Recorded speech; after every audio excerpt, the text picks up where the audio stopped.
Hello and welcome back to Rage Gaming, and very soon Diablo 4. With the betas behind us and the release right around the corner, you might be struggling to decide which class to main. To help with that, we're creating a series of videos dedicated to each class to give you the rundown of their vibe and fantasy, the general gameplay and build options of each, to give you the information you should need to make your choice. Today then I have a quick intro to Necromancer, the class that creates an army of undead, personalised to their preferences, but without any further ado, let's just get started. We'll begin with class fantasy.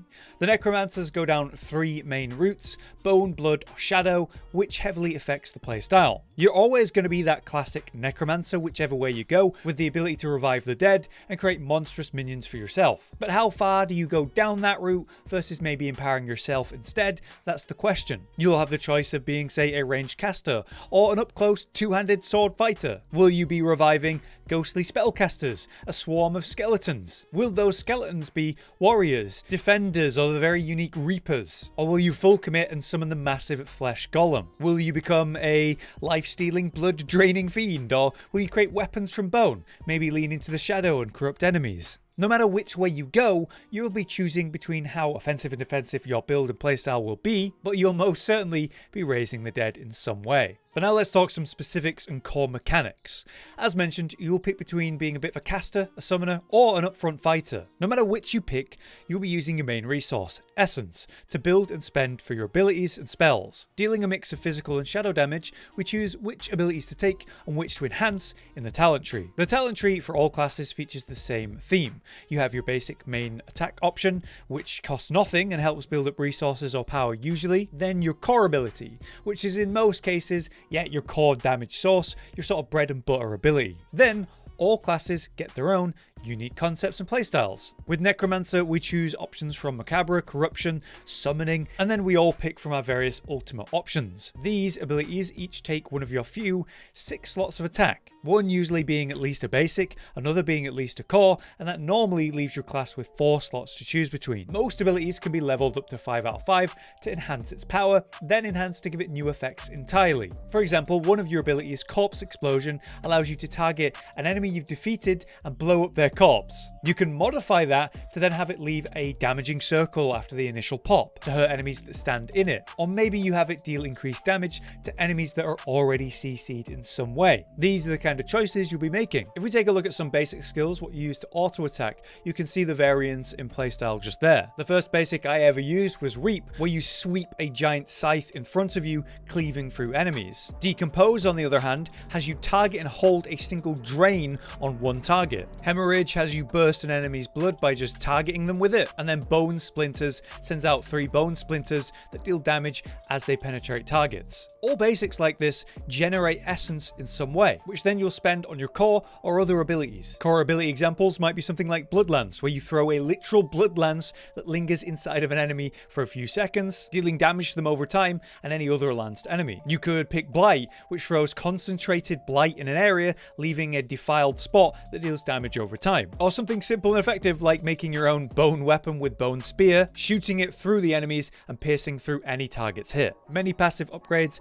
exist in the tree though, which offer large passive boosts like 20% increased damage and life for your mages, or maybe you choose to deal increased damages when at long range, or maybe when you're up close. Further, each class gets a unique mechanic, which in the case of the Necromancer is the Book of the Dead. This is actually what allows for proper customization of our undead minions. In the betas, we were able to choose between skeletal warriors, skeletal mages, and the golem. But each type has specializations, meaning the warriors can choose between skirmishers, defenders, or reapers. Skirmishers are the more default type, which focus a bit more on damage for less health, but naturally defenders are going to be the opposite of that with more health and less damage. And lastly, the reapers are the most unique. They attack slowly, but deal AoE based damage alongside a wind-up special attack. So you pick based on which type of undead you're going to plan to spawn and how they're going to work, ideally picking to synergize with your current build and playstyle. Interestingly though, you can choose to upgrade them or in fact choose to sacrifice their help to get yourself a more personal, more permanent buff. Therefore, if you actually don't want to summon an army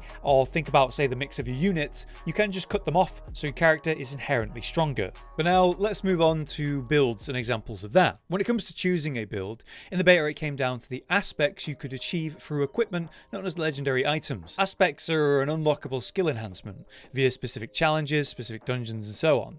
There's universal ones you'll unlock, such as gaining a damage shield, or the better class specific ones. Now, by unlocking these, you can then later apply them to a piece of equipment. We can alter the way our abilities work in very powerful ways through this, but some of the strongest aspects are tied to inherent legendary equipment, which are so strong you can create a whole build and playstyle around that. With Necromancer, in the beta they showed us two great examples of this.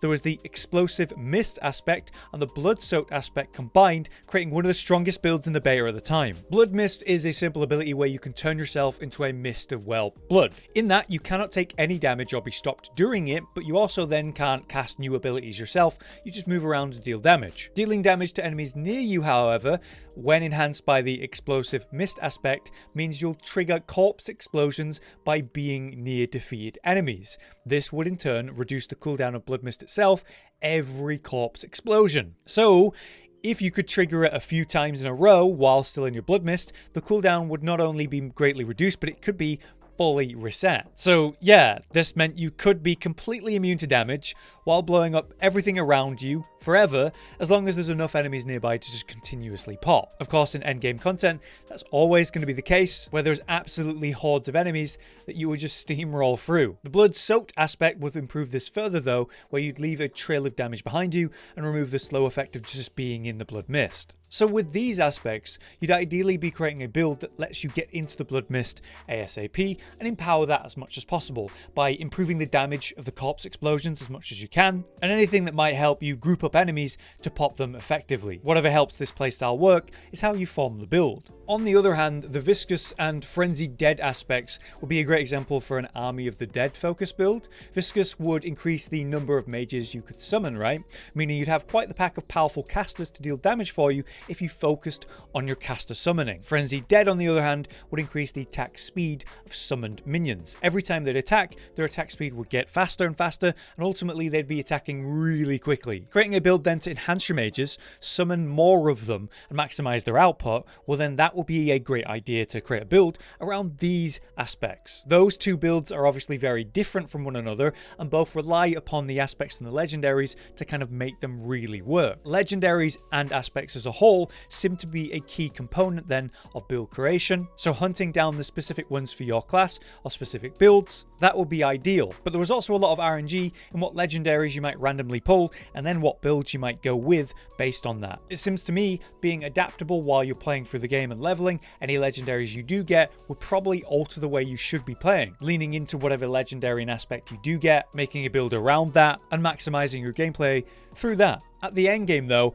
I imagine we're going to be specifically targeting specific aspects and legendaries to make what is, at the time, the strongest build. So, in conclusion, the Necromancer in Diablo 4 allows for great control and customization of your undead minions. Will you go with a massive army or a powerful specific few? And what types will you be using in that case? Will you forego them entirely and make yourself stronger? Will you be playing, say, a caster at long range or an up-close fighter? Between bone, shadow and blood magic, what will be the aspect that you focus on there? With lots of options in single target, AoE or CC, depending on what type of content you're planning on dealing with. If these concepts appeal to you though, then this might just be the class for you. Necromancer was indeed easily one of the most popular classes in the betas, and for a good reason. It's powerful, varied, and very fun. I hope this quick overview of the class does help you with your choice though. I've tried to keep it to the point without going overly into the details, just providing relevant examples. If you guys have any extra information though about Necromancer that might help someone decide, then you can put it in the comments and maybe help someone. For now though, I've been Hollow, you've been you, and we'll see you at release. Josh, Cotton, and Hollow with the videos, dropping the humor like a hammer on your tippy toes, bringing entertainment on a daily arrangement to take our insanity and turn it into entertainment. Yes, I said entertainment twice, to reiterate that it is nice to look into your faces on a mostly daily basis when you let us in your homes to make the whole world a stage. Goodbye.